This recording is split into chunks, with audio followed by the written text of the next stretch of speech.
Bonjour à tous, j'espère que vous allez bien. Alors oui, je sais, j'avais dit que je ne ferais pas le youtubeur, que mes premières vidéos c'était juste à titre indicatif parce qu'il n'y avait pas eu de vidéo à l'époque pour le casque Penrose X, que je vous invite à regarder d'ailleurs si vous n'avez pas vu encore. Mais voilà, je me suis dit, j'ai fait l'acquisition du joystick et manette de gaz Thrustmaster T-Flight Ota One pour Xbox. Et je me suis dit, ça serait quand même dommage que je m'arrête là avec le casque quand je peux présenter également ce joystick qui est, qui est assez intéressant, il faut le dire. Alors voilà, nous voici partis pour la description de ce Thrustmaster T-Flight Ota One. Alors là, je vous présente la boîte pour vous montrer un petit peu comment c'est présenté. Donc joystick qui a une forme plutôt sympathique, hein, avec sa manette de gaz juste à côté. Donc comme vous pouvez le voir, les deux sont collés, mais, il y a un petit mais, parce qu'en fait, il n'est pas obligatoire de les garder collés. Alors on va revenir là-dessus. Je vous montre sur le dessus ce que ça donne. Alors il y a un pédalier qui peut se brancher sur l'ensemble, à savoir qu'il n'est pas fourni avec, hein. Non, il faut verser 100 € de plus. Le joystick, lui, avec la manette de gaz, vaut autour de 100 €. J'y ai autour parce qu'à une époque, il était vendu autour de 80 €. Et maintenant, avec la pénurie et tout ça, on le trouve autour de entre 100 et jusqu'à 150 € des fois. Moi, je l'ai trouvé à 120 € chez un revendeur tiers. Alors, hop, on fait le tour. Là, on voit justement, c'est ça qui est bien. Je présente beaucoup les boîtes parce que sur les boîtes, ils indiquent beaucoup d'éléments, beaucoup de choses. Ça évite, voilà, que c'est comme ça, les choses sont claires, vous voyez bien ce qui se passe. Donc là, on voit bien le joystick, on peut l'orienter à droite, à gauche, vers le haut, vers le bas, mais on voit aussi qu'il est pivotable sur son axe. Voilà, on va revenir là-dessus aussi. Et ce que je vous disais, c'est qu'également, il peut se détacher. L'ensemble n'est pas forcément collé, vous avez un câble qui les relie. Et ça vous permet, bah, si vous n'aimez pas que les deux mains soient trop rapprochées, ça vous permet d'avoir un peu plus d'amplitude à ce niveau-là. Voilà, donc la petite vue sur la base du joystick. On retrouve le bouton des options et l'autre bouton avec le logo qui sont typiques de la manette Xbox. De l'autre côté, c'est une autre vue du joystick et de la manette des gaz lorsque ces deux sont rapprochés l'un de l'autre. Donc vous voyez les petites descriptions avec le bouton des axes, la manette de gaz pour basculer, pour plafonnier. Donc ce casque, il est compatible avec Flight Simulator le 2020. Donc le tout dernier Flight Simulator qui est sorti. Et c'est d'ailleurs pour ça que j'ai acheté l'ensemble joystick, manette des gaz. Je vous avoue que franchement, je ne suis pas vraiment, c'est pas vraiment mon type de jeu, Flight Simulator. J'y ai déjà joué étant plus jeune au premier Flight Simulator. Bon, voilà, c'est le genre de jeu pour moi, ça joue 5 minutes, puis après on passe à autre chose, quoi. Alors, franchement, détrompez-vous. Si vous n'avez pas joué à Microsoft Flight Simulator, le tout dernier là, vous allez prendre déjà une claque graphique. Et ensuite, vous allez y passer. Moi, je me suis vu jouer des heures, mais sans rien faire de spécial. C'est ça qui est dingue dans ce jeu, c'est qu'il n'y a pas forcément d'objectif. Ça mériterait peut-être même d'être un peu scénarisé. Pourquoi pas? Mais vous allez tellement prendre plaisir à voyager et il y a une musique qui vous transporte dans ce jeu. C'est la détente, c'est l'évacuation. Vous évacuez tout le stress. Vous êtes là avec votre avion, vous voyagez. Vous savez qu'en plus, vous voyagez dans un monde qui est fait à l'échelle 1-1. Abozo, ils ont fait un travail monstre de ce côté-là. Asobo, hein, parce qu'Abozo, ça n'existe pas tout simplement. Non, Asobo, franchement, ils ont fait un travail monstre de ce côté-là. Ils ont représenté le monde à l'échelle 1-1. Et tout y est, hein. Moi, je suis un petit aérodrome près de chez moi. J'ai pu décoller de là, passer au-dessus de la ville, euh, puis aller jusqu'à Charles de Gaulle. Vous voyez? C'est quand même dingue. Sachant que les temps de vol, par rapport à la puissance de votre appareil, sont respectés. Et ça vous met dans une immersion qui est tout à fait exceptionnelle parce que pour un jeu qui n'est pas mon type de jeu, me voir acheter carrément un joystick et une manette des gaz et prendre plaisir à le montrer aux personnes qui viennent me rendre visite ou quoi, c'est quand même que le jeu est exceptionnel. Il mérite un titre clairement, hein. Donc voilà pour la petite parenthèse. Ce joystick est compatible aussi avec quasiment tous les jeux de vol que vous trouverez sur Xbox. Donc il y a Ice Combat par exemple, jeu d'avion, d'avion de militaire. Il y a aussi j'ai sur le bout de la langue. Je vais trouver Elite Dangereuse, qui est aussi compatible. D'ailleurs, je crois qu'à la base, il était surtout compatible avec ce jeu dans un premier temps. Et après, les autres jeux sont venus petit à petit. Alors, tout ça, c'est bien. Mais maintenant, voyons voir ce que ça donne en vrai.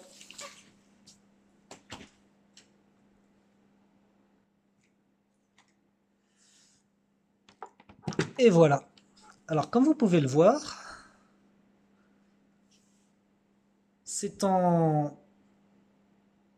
C'est en plastique, mais c'est un plastique de bonne qualité. C'est pas un plastique comme j'ai pu l'entendre dans certaines vidéos qui craque. Non, je ne trouve pas, franchement. Regardez, je l'ai en main. Là, je serre. Ça craque pas, quoi. C'est un plastique de bonne qualité, assez robuste, qui fait bien, qui présente bien.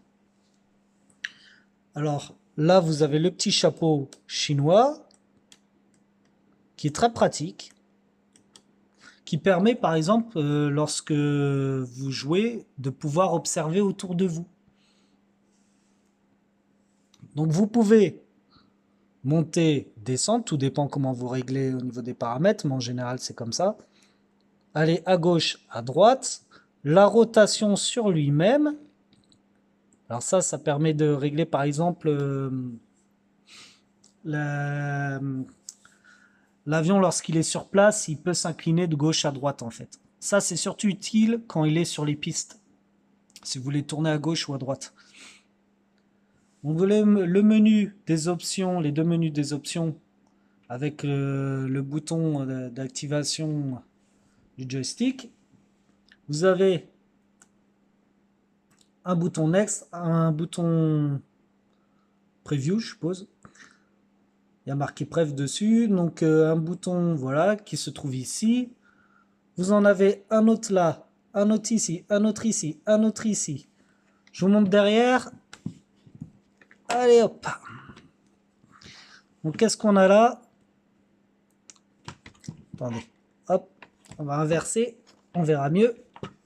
Voilà. Donc qu'est-ce qu'on voit? On voit que derrière, il y a encore deux autres boutons. Là, ça, c'est des boutons. Il y a à gauche, à droite. Voilà.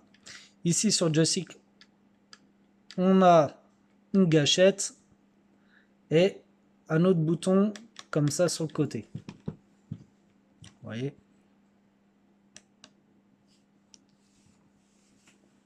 Donc de devant, ça donne ça. Mais nous, quand on y joue, bien entendu, on le tient comme ça. Et ça, c'est pas mal sur le joystick. Il y a cette partie-là qui maintient le poignet. Quand vous le tenez comme ça, Voilà. Tac. Ça repose la main. C'est très agréable pour jouer. Là, vous avez la manette qui permet d'aller devant, derrière pour les gaz plus ou moins forts. C'est pareil, ça dépend comment vous réglez parce que vous pouvez inverser. Moi, ma poussée des gaz pour accélérer, c'est en faisant comme ça. D'ailleurs, un peu comme le dit le logo, quoi. Mais c'est possible que dans les options, vous fassiez inverser et que du coup, pour les gaz, c'est comme ça. Et pour diminuer les gaz, c'est comme ça. Ça, c'est à votre sauce, c'est vous qui voyez. Donc, pas mal de boutons paramétrables. Si on les compte, donc il y en a un, 2, le bouton sur le côté plus la gâchette, ça fait 4. Les boutons des options, 5, 6, 7, 8, 9, 10, 11, 12, 13. Derrière, 14, 15, 16, 17. Vous avez quand même 17 boutons. Alors, en toute honnêteté, dans Microsoft Flight Simulator, il y a tellement de choses que vous pouvez faire, que vous pouvez activer, désactiver, même des choses complètement inutiles dans des autres jeux, mais là, il ne faut pas oublier que c'est une simulation. C'est-à-dire que vous pouvez aller jusqu'à allumer la petite ampoule du plafonnier, donc tout ça, ça demande des boutons, que forcément, vous ne pouvez pas tout mettre sur le joystick. Lorsque je joue à Microsoft Flight Simulator, je joue avec le joystick, mais j'ai malgré tout la manette à côté pour certaines petites choses pour lesquelles j'ai pas pu régler parce qu'il y a trop de fonctions par rapport au bouton. Mais honnêtement, la manette, j'en ai quasiment pas besoin. J'ai tellement réglé et fait en sorte de pouvoir jouer sans ça, sans la manette, qu'en général tout va bien. Vous pourrez, c'est pas évident dans Microsoft Flight Simulator parce que je sais pas ce qui s'est passé. À mon avis, c'est le jeu qui doit faire une mise à jour par rapport à ça. Je pense pas que ça vienne de Master. Mais en fait, les boutons qu'ils affichent dans le jeu, parce qu'il reconnaît le joystick, le jeu reconnaît le joystick, mais les boutons qu'il affiche ne correspondent pas forcément avec comment dire, avec les boutons physiques. C'est-à-dire que vous avez réglé une fonction pour tel bouton physique et au final, ça va être soit ça va être une autre fonction, soit ça va. Enfin, c'est un peu le bordel, mais il y a moyen de s'y retrouver. Ça ne fait pas ça heureusement pour tous les boutons. C'est juste quelques boutons qui sont un peu largués, on va dire. Mais il y a moyen de s'en sortir. Moi, je joue à 100% avec la manette des gaz et le joystick. J'ai même réglé de façon à pouvoir tourner autour de l'appareil sans utiliser la manette, c'est-à-dire avec le chapeau chinois. Il y a des façons de régler pour pouvoir le faire. Et donc voilà. Mais je voulais vraiment vous présenter ce joystick parce que j'en suis très satisfait parce que, alors oui, c'est une somme, ça coûte dans les 100 euros et il faut rajouter 100 euros si vous voulez le plafonnier. Le plafonnier, c'est les pédales. Moi, je ne l'ai pas pris parce que je n'ai pas la place entre mon canapé et ma table basse de le mettre. Et de toute façon, 100 euros pour ça, même si ça ajoute de l'immersion, ça ne m'intéresse pas vraiment. Après, à chacun libre de ses choix. J'ai j'ai voulu aussi présenter ce joystick parce que je trouve que c'est un excellent rapport qualité-prix et il est mine de rien pensé pour être utilisé de façon assez optimale dans le sens où bah déjà on peut séparer le joystick de la manette. Il y a donc ce câble-là qui les relie. Mais si jamais, admettons, vous étiez sur si vous étiez sûr de l'endroit où vous voulez le mettre et sur la base sur laquelle vous vouliez l'utiliser, vous pouvez très bien le fixer. Parce que regardez autour, donc là déjà c'est bien pensé. Une base pour entourer le fil. Mais vous avez aussi là, là, ici et ici, vous avez des pas de vis. C'est-à-dire que vous pouvez fixer la manette à une table. Voilà. Et en dessous, le joystick, et ben c'est pareil. Il y a un pas de vis ici. Il y a un pas de vis ici. Donc vraiment, le joystick, il bougera pas, quoi. Si jamais vous êtes un gros nerveux du joystick, et ben là, au moins, il restera fixe. Mais bon, d'ailleurs, par rapport à ça, moi, donc, il n'est pas fixé à la table, mais franchement, là, vous avez des pattes de fixation, des pattes adhérentes en caoutchouc. Il y en a une, deux, trois, quatre et cinq.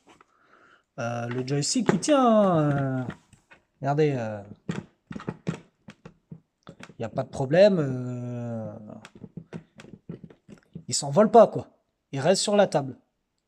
Sachant qu'avec le poids de la main, plus le caoutchouc, non, ça va, ça adhère. Ça adhère. Là, vous avez une petite roue. C'est très sympa comme fonction. Parce que je vois sur les joysticks de ma manette, par exemple, je trouve que les joysticks sont un peu lâches. Et j'aurais bien aimé, mais ça, je sais que ça lié sur la manette Elite 2, cette fonction. J'aurais bien aimé, par exemple, sur ma manette, pouvoir régler la dureté des joysticks. J'aime bien savoir ressentir que le joystick sous les doigts. Et le resserrer un petit peu pour ressentir un petit peu une petite résistance, c'est sympa. Je vous parle de ça parce que là, justement, cette roue sert à régler la sensibilité du joystick. Donc, le joystick, vous allez pouvoir régler son, son retour de force quelque part. Donc la résistance qui s'exerce au niveau du joystick. Soit ce sera super lâche, donc vous pourrez le bouger dans tous les sens sans difficulté, soit vous sentirez une petite résistance. Moi j'aime bien sentir la petite résistance, je trouve que ça fait un peu plus vrai. Donc c'est plutôt sympa comme fonction, c'est bien pensé. Donc c'est un joystick qui est un excellent rapport qualité-prix, je pense, par rapport à tout ce qu'il offre. C'est dans les premiers prix, mais on voit qu'ils ont cherché à faire ça vraiment bien quand même, quoi. Je veux dire, on peut le fixer à la table, on peut régler la sensibilité du joystick par le dessous. Le joystick, il a une bonne tête. Non, franchement, je regrette pas mon achat. Je l'ai pas encore utilisé sur tous les jeux, mais voilà. Je sais que beaucoup de gens sont satisfaits et je pense que même pour commencer, c'est un excellent choix. Après, vous pouvez toujours vous lancer sur des joysticks bien plus chers, à savoir qu'un joystick, ça peut monter quand même jusqu'à 500 euros, hein. 400, 500 euros. Ça dépend. Après, vous avez les purs joysticks d'avion de ligne, entre guillemets. Mais je trouve que l'avantage de ce joystick, c'est qu'il passe un peu partout, quoi. Il peut faire joystick de petit avion du LM ou petit avion touristique, quoi. Et il peut aussi faire joystick d'avion de combat, quoi. Il a bien le look. Donc voilà, je voulais vous parler de ce joystick. Ça fait un petit moment que j'avais en tête de vous faire la vidéo. Et donc voilà. Donc, dernière petite précision, ce petit crochet là, ça s'emboîte ici, ça sert à ce que bah, les deux parties finalement sont ensemble. Donc en fait, bon là j'ai quelques petites choses à démonter pour que ça se fasse, parce que là vous voyez, il y a, alors ici, là et de l'autre côté, ici, il y a deux petites vis qui servent justement à se mettre là, donc pour pouvoir relier les deux parties. Et ça s'emboîte dans le trou, donc pour que ça reste bien accroché. Donc si vous voulez jouer serré, vous pouvez toujours le mettre comme ça, pas obligé de faire tout ça. Mais moi j'aime pas trop quand c'est trop collé, j'aime bien quand il y a un petit peu, voilà, un petit peu de place. Et donc voilà.